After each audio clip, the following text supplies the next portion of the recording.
네, 시청자 여러분 안녕하십니까? 5월 12일 뉴스프라임 시작하겠습니다. 첫 코너는 취재기자와 함께 경제계 이슈를 정리해보는 시간이죠. 프라임 이슈, 오늘은 박영식 에디터와 함께하겠습니다. 어서 오세요. 네, 안녕하세요. 네, 자, 프라임 이슈 첫 번째 소식은 2분기 전기요금 인상안을 둘러싸고 지금 한국전력의 자구책이 오늘 발표가 됐습니다. 네. 결국에는 정승일 사장이 오늘 사의를 표명하기도 했죠. 자구책의 내용부터 좀 알아볼까요? 예.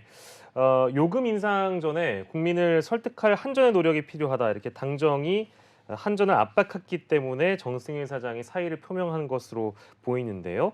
그동안 국민의힘 같은 경우에는 문재인 정부 말에 정 사장이 임명이 됐기 때문에 자구책 마련에 소극적이라면서 사퇴를 요구해 왔습니다. 일단 한전이 내놓은 자구책 내용은 이렇습니다.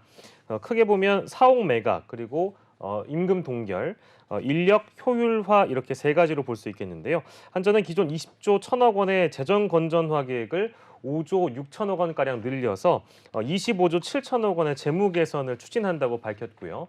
그리고 화제가 됐습니다만 서울 여의도에 남서울 본부가 있습니다. 이게 굉장히 큰 빌딩인데요. 네. 남서울 본부를 매각하고 한전 아트센터를 비롯해서 10개의 사옥 임대를 우선 추진한다고 밝혔습니다. 한전은 부장급 이상 임직원의 올해 임금 인상분도 반납을 하고요. 차장급 이상 직원의 임금 인상분은 50% 반납하기로 결정했습니다. 성과급의 경우에는 경영평가 결과가 확정되는 다음 달 임원급 이상은 전액 반납하고 또 부장급 직원은 50% 반납할 계획이라고 밝혔고요. 한전 측은 전 직원 동참도 추진을 할 계획이라면서 노조와의 합의도 필요하기 때문에 일단 동참을 공식 요청한 상황이라고 밝혔습니다. 관심을 끌었었던 한전공대 출연금 축소 방안은 일단 빠졌고요. 가스공사 역시도 자구책이 나왔는데요. 사업비 1조 4천억 원을 이연한다, 축소한다. 15조 4천억 원 규모의 경영혁신안을 속도감 있게 추진하겠다고 오늘 한전과 한국가스공사가 밝힌 것입니다. 네, 한전이라고 하면은 빚더미라는 이미지가 바로 떠오르게 되는 것 같습니다. 네. 이번에 이제 자구책에 대한 효과가 얼마나 나타날 수 있을지 좀 지켜보도록 하고요.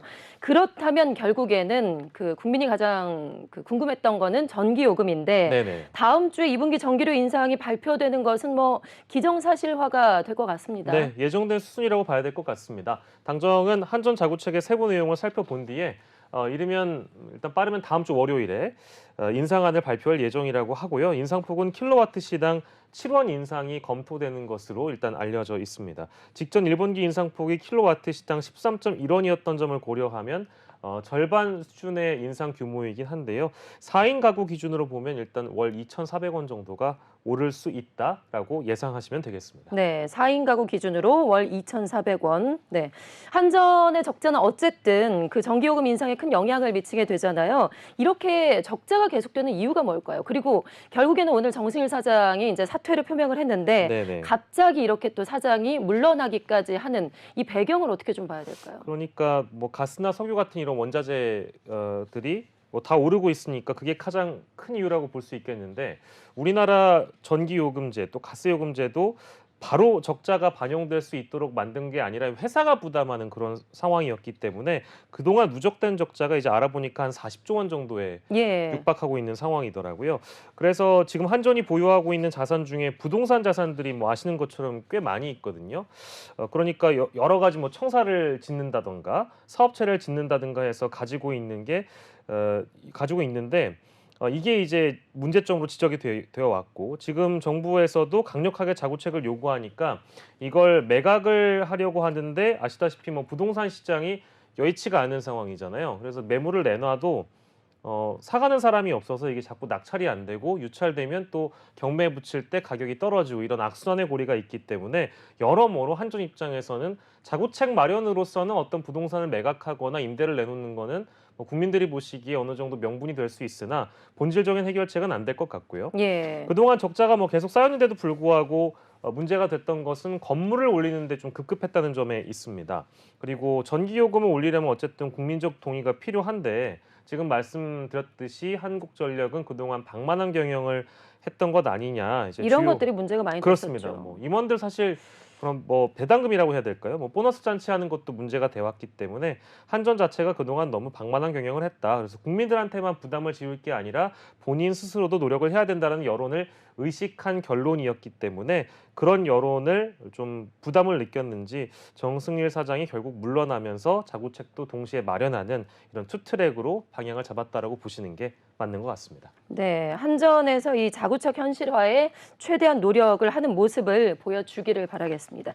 자, 이어서 프라임 이슈 두 번째 소식으로 넘어가 보죠. 최근에 삼성그룹 내에서 가장 주목받고 있는 계열사고요. 이재용 삼성전자 회장이 가장 공을 들이고 있는 사업입니다.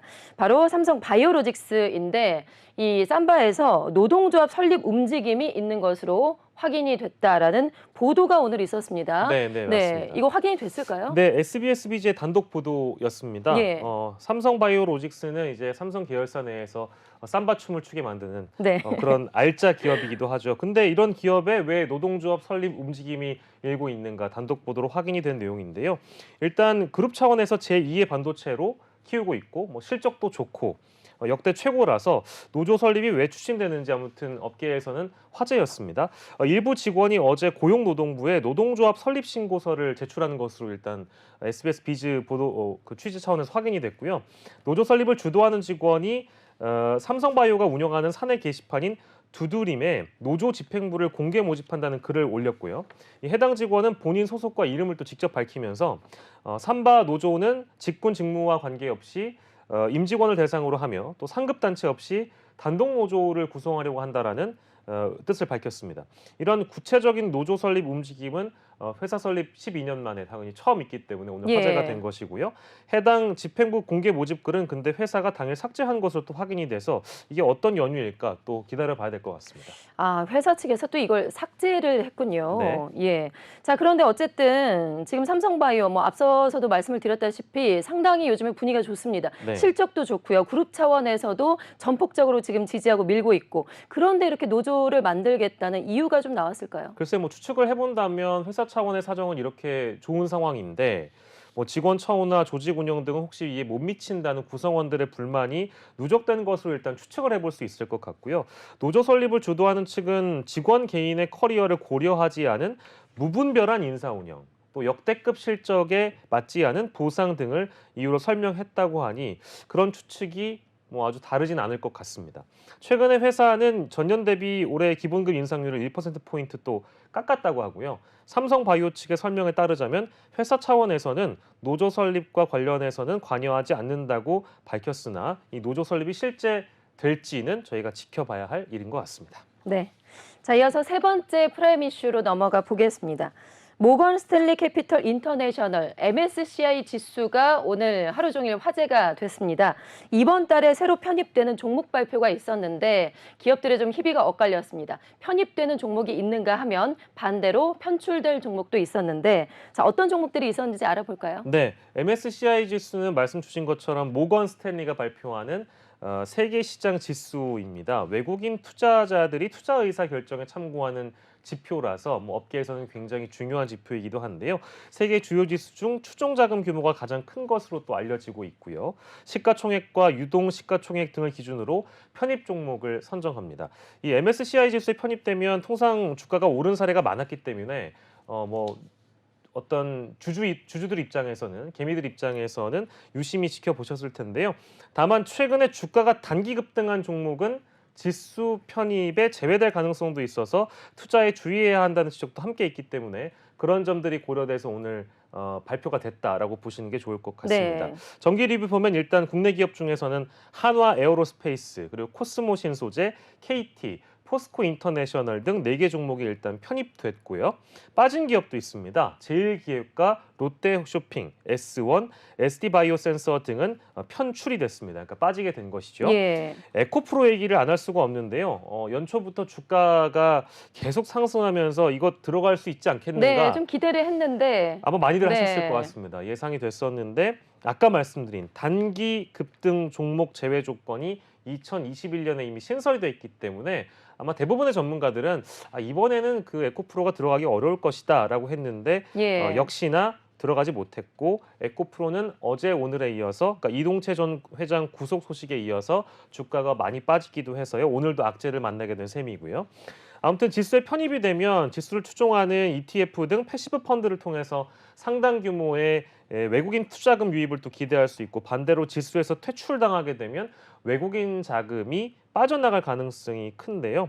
MSCI 편입이 에코프로가 불발됨에 따라서 이 글로벌 패시브 자금 유입을 기대하기는 뭐 이번에 좀 어렵게 됐다라는 분석이 업계에서 나오고 있습니다. 네, 지난번에는 MSCI 선진국 지수가 발표가 됐었는데 우리나라가 들어갈 줄 알았는데 들어가지 못해서 좀 아쉬웠습니다. 네. 하반기쯤에는 기대해 볼 수 있을 것으로 전망이 된다고 하니까 좀 지켜보도록 하죠. 자, 이어서 프라임 이슈 네 번째 소식으로 넘어가 보겠습니다. 오늘 두 기업의 협업 소식이 또 전해졌습니다. 바로 기아와 카카오 모빌리티인데 기아가 이 카카오 모빌리티와 차량 호출에 최적화된 목적 기반 모빌리티 PVB라고 하죠. 네. PBV라고 하죠. 이거와 연계 서비스 개발을 앞으로 협력하겠다 이렇게 밝혔다고요. 네, 업무 협약입니다. MOU 체결인데요. 양재동 예. 본사에서 기아가 카카오 모빌리티와 헤일링 전용 PBV 연계 플랫폼 서비스 개발을 위한 MOU를 체결했다고 밝혔습니다. 기아는 국내 헤일링 서비스 선도 기업과의 협업 확대로 헤일링 시장의 전동화와 맞춤화 트렌드 확산에 앞장서고 오는 2030년까지 글로벌 1위 브랜드로 자리 잡겠다는 구상 밝혔고요. 이번 협약의 목표는 다양한 유형의 고객 맞춤형 이동 솔루션을 개발함으로써 국내 모빌리티 서비스 시장을 선도할 수 있는 어떤 친환경 카 헤일링 표준 모델을 수립하는 데 있다고 밝혔습니다. 기아와 카카오 모빌리티는 헤일링 전용 PBV 개발부터 차량 운행 데이터, 상태 데이터, 또 소프트웨어와 연동되는 특화 서비스 개발에 이르기까지 아무튼 전 과정에 걸쳐서 협력할 예정이다라고 밝혔고요. 양사는 지속적인 협업으로 국내 모빌리티 서비스 생태계의 혁신은 물론이고 또 서비스 고도화 과정에서 습득한 역량과 노하우를 바탕으로 향후에 다양한 서비스를 추가로 제공할 예정이라고 덧붙였고요. 아울러 교통약자 서비스나 물류 또 렌터카 등으로 사업 영역을 다각화하고 또 글로벌 사업 진출도 역시 공동 추진할 계획이라는 업무 협약 소식이었습니다. 네. 자, 이어서 프라임 이슈 다섯 번째 소식은 백화점 업계 상황을 짚어보겠습니다. 엔데믹의 영향으로 이제 좀 기지개를 펴나 했는데 리오프닝 효과를 좀 기대를 했었는데 백화점 업계에 희비가 엇갈리고 있습니다. 자, 이번에는 롯데가 웃게 됐어요. 그동안 롯데가 사실 신세계한테 많이 뒤졌었는데 네네. 이번 싸움에서는 롯데가 웃게 됐다고요. 맞습니다. 1분기 실적이 다소 암울하게 나온 기업이 바로 현대와 신세계고 롯데 같은 경우에는 상당 부분 좋게 나왔습니다. 예. 업계에 따르면 롯데, 신세계, 현대 등 백화점 3사가 1분기 실적을 공시한 가운데 롯데백화점만 유일하게 매출과 영업이익 모두 증가한 것으로 일단 확인이 됐고요. 현대와 신세계 경우는 아예 늘지 않은 건 아닌데 소폭 늘었고요. 영업이익이 뒷걸음질 치고 있는 상황입니다. 지난해 백화점 업계가 분기마다 사실 두 자릿수의 영업이익을 증가했던 것을 감안하자면 굉장히 대조적인 결과를 이번에 받아들였다고 볼 수 있고요. 롯데백화점만 보면 올해 1분기 전년 동기 대비 21.1%가 성장했습니다. 1,310억 원의 영업이익을 기록했고 매출의 경우에는 7,960억 원으로 7%가 증가했는데요. 예. 롯데만의 비결을 보자면 여성, 남성 등 패션 상품군의 매출이 일단 신장이 많이 됐고요. 그게 영향을 가장 크게 끼쳤다라고 분석을 하고 있고 신상품 출시에 맞춰서 이벤트를 하거나 할인 혜택을 내걸었던 것이 원동력이었고요. 또 봄에 결혼 성수기를 앞두고 지난해 대비 한 달가량 빠르게 또 웨딩 페어를 롯데 측에서는 열었었다고 합니다. 참여 브랜드 및 혜택 확대에 나서면서 예비 신혼부부를 적극 공략한 것도 1분기 신장에 주요했다고 평가를 받고 있고요. 더불어서 외국인 관광객도 놓치지 않았습니다. 프로모션도 함께 했고요. 하반기에는 해외 사업에 또 주력할 계획이라고 해서 롯데백화점의 행보를 기다려봐야 할 것 같고요. 예. 신세계와 현대는 실적이 반면에 좋지 않아서 고민이 많이 될 텐데요. 아무튼 경기 침체의 장기화 또 명품 성장세 둔화 같은 경우에는 3사 다 같기 때문에 2분기 실적도 역시 백화점 업계가 어두울 전망이어서 과연 생존 전략을 어떻게 또 찾아 나갈 것인지 숙제로 남게 됐습니다. 네. 자, 이어서 프라임 이슈 여섯 번째 소식으로 넘어가 보겠습니다. 자, 백화점 업계 못지않게 프랜차이즈 레스토랑 업계도 경쟁이 상당히 치열합니다. 온 국민이 다 아는 아웃백, 빕스, 애슐리 등의 관련 업계 동향이 어떤지 이 부분도 좀 살펴볼까요? 네, 패밀리 레스토랑 시장을 놓고 역시 백화점 못지않게 대형 프랜차이즈 업계의 경쟁이 아주 치열하게 펼쳐지고 있는 그런 상황인데요. BHC 그룹의 아웃백 스테이크하우스는 여전히 독주인 건 변함이 없습니다. 이런 가운데 CJ 푸드빌의 빕스와 이랜드 이츠의 애슐리가 판을 흔들기 위해서 좀 공격적으로 마케팅을 펼치고 있는 그런 상황이어서 주목을 받고 있는데요. 예. 근데 세 브랜드가 내걸고 있는 공통점이라면 아무래도 프리미엄화 리뉴얼이라고 볼 수 있겠어서 섣불리 누가 이길 거다, 어떻게 판이 바뀔 거다라고 승자를 예단하기가 어렵다는 관전평이 적지 않습니다.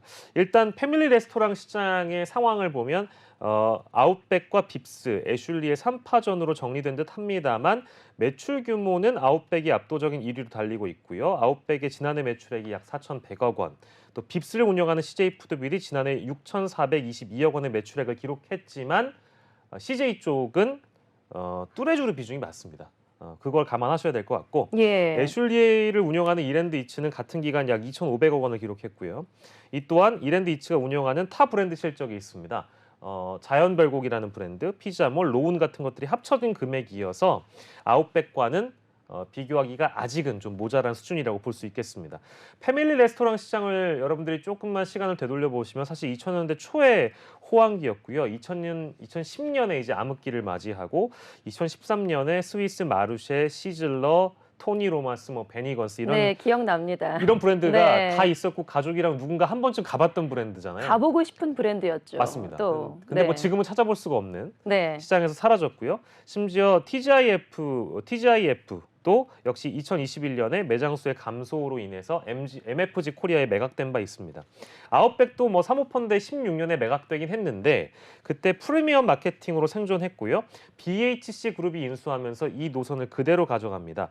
프리미엄 이미지를 유지하면서 다만 생존 전략으로는 복합 상가 건물인 몰 위주로 브랜딩을 해서 몰 위주에 출점하는 전략에 현재도 집중하고 있고요. 예. 매장을 늘리고 있는 상황입니다. 빕스 쪽을 보면 매장을 확장하진 않는데 퀄리티를 높이는 데 초점을 맞추고 있고요.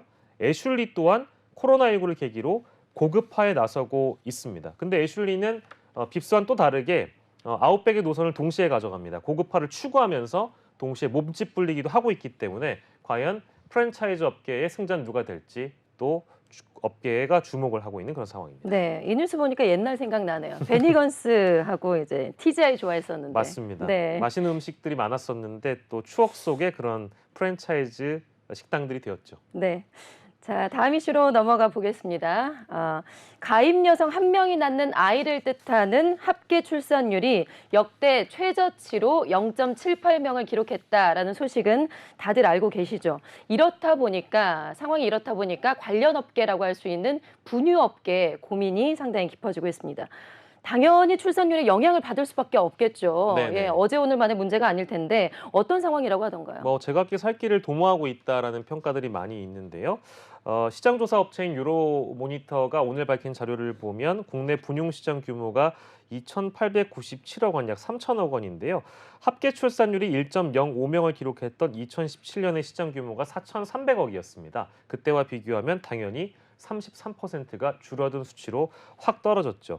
분유도 단종되는 분유가 많이 나오고 있습니다. 예. 앱솔루트 본이라는 메일 유업의 분유의 경우에는 작년 11월부터 올 2월까지 순차적으로 납품을 종료 이미 했고요. 남양 유업의 경우에는 임페리얼 엑소 유기농 단종을 검토하고 있다는 소식입니다.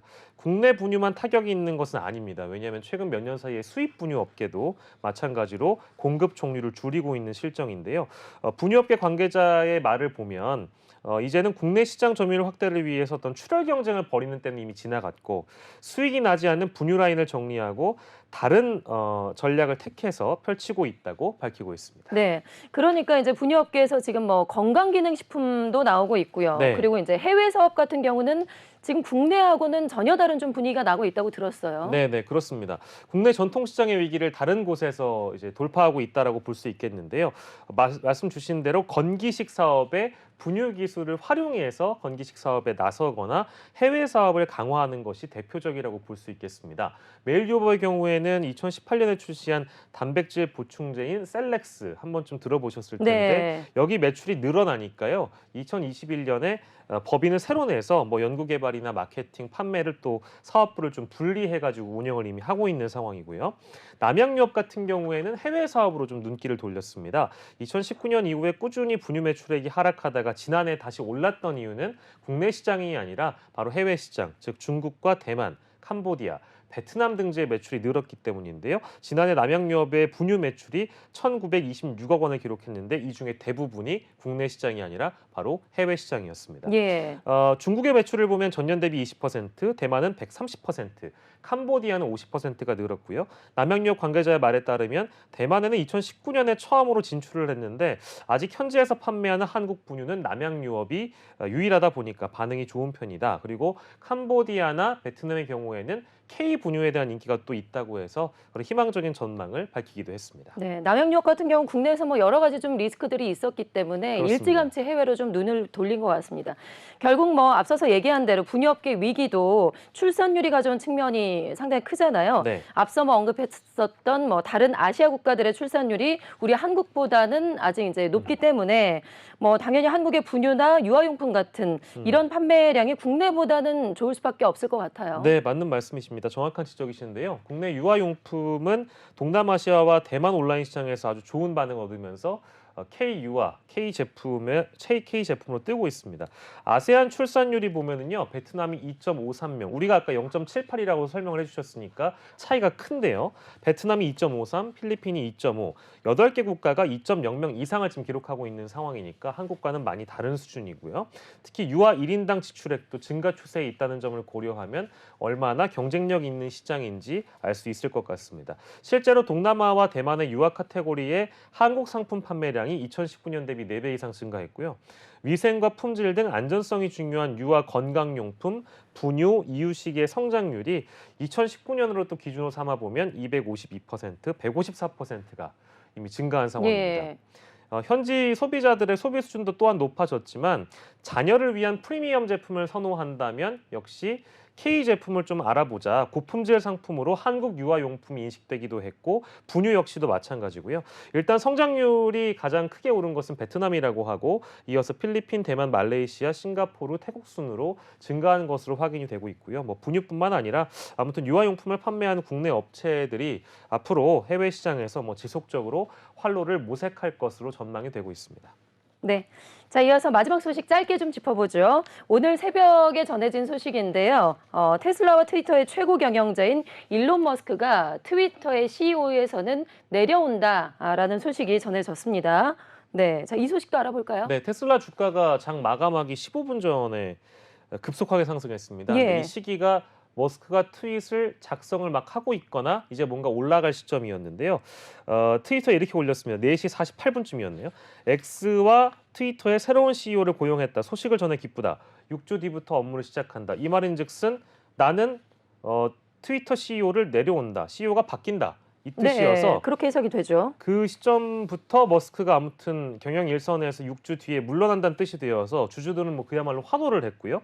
앞서 일부 테슬라 투자자들이 머스크가 트위터 운영에만 집중해서 테슬라 운영하는데 급급하지 않고 있다. 시간을 투자하지 않는다고 우려도 했고 실제로 일부 주주들은 공개적으로 테슬라 경영에 신경을 좀 써라. 이렇게 네. 촉구를 한 적이 있기 때문에 트위터 CEO를 사임한다고 하니까 주가 급속히 올라가는 그래서 테슬라가 올라갔군요. 그렇습니다. 네. 그렇게 희소식으로 반응을 했고요. 추가적으로 오늘 이제 가장 최근에 전해드린 소식으로는 일단 CEO가 내정이 됐다는 설이 나오고 있습니다. MBC 유니버셜의 린다 야카리노 광고 파트너십 대표가 새로운 트위터 최고 경영자로 유력하다고 월스트리트 저널이 보도를 하고 있는데요. 이분과는 일론 머스크는 이미 아는 사이로 알려져 있고 MBC 유니버셜에서는 10년 이상 이미 근무를 해서 트위터와 광고 및 콘텐츠 공급 분야에서 이미 긴밀히 협력을 해서요. 트위터에게는 익숙한 인물이라고 하니 트위터의 길, 또 테슬라의 길 어떻게 나아갈지 또 지켜봐야 되겠습니다. 네, 앞으로 일론 머스크가 테슬라에만 얼마나 좀 공을 들이는지 지켜봐야 될 것 같습니다. 네. 자, 오늘 경제계 주요 이슈들 프라임 이슈에서 자세하게 살펴봤습니다. 박영식 에디터와 함께했습니다. 고맙습니다. 감사합니다.